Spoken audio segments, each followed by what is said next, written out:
Saudações, eu sou o Android. Nesse vídeo eu vou fazer as polêmicas extras. São aquelas polêmicas que não se encaixavam em uma única categoria, eu havia esquecido ou são muito recentes.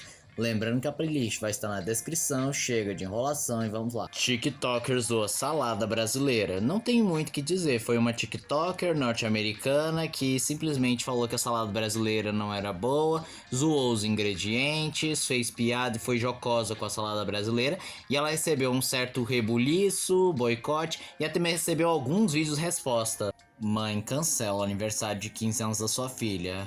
Não tenho muito o que dizer não. Ela basicamente cancelou a festa de aniversário da filha porque disse que era uma filha ingrata, que só reclamou de tudo, não ajudou em absolutamente nada.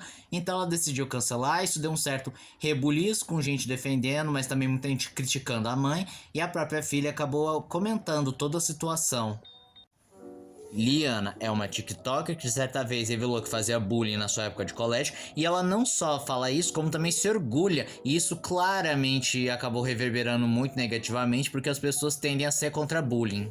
Globo usa dublagem e IA no documentário Rio-Paris, a tragédia do voo 447, ao invés de chamar dubladores para dublar os franceses que fazem parte do documentário, simplesmente a Globo decidiu usar inteligência artificial naqueles que permitiram que usasse inteligência artificial em suas vozes, e os que não permitiram foram apenas legendados. E isso revoltou pra caramba tanto os dubladores quanto os fãs de dublagem, alegando que não só era antiético, como também estavam querendo cortar custos, e alguns até apontam dizendo que eles fizeram isso como um termômetro para ver a recepção do público para conseguir articular e manipular melhor o uso da inteligência artificial até que seja aceito. Esse foi o vídeo de hoje. Se você gostou do vídeo, se inscreva no canal, compartilhe o vídeo, comente, dê o seu like, dê sugestões de que vocês querem ver aqui no canal. Também não esqueçam de ativar as notificações, cheio de like caso gostem dos meus vídeos. Então, tchau!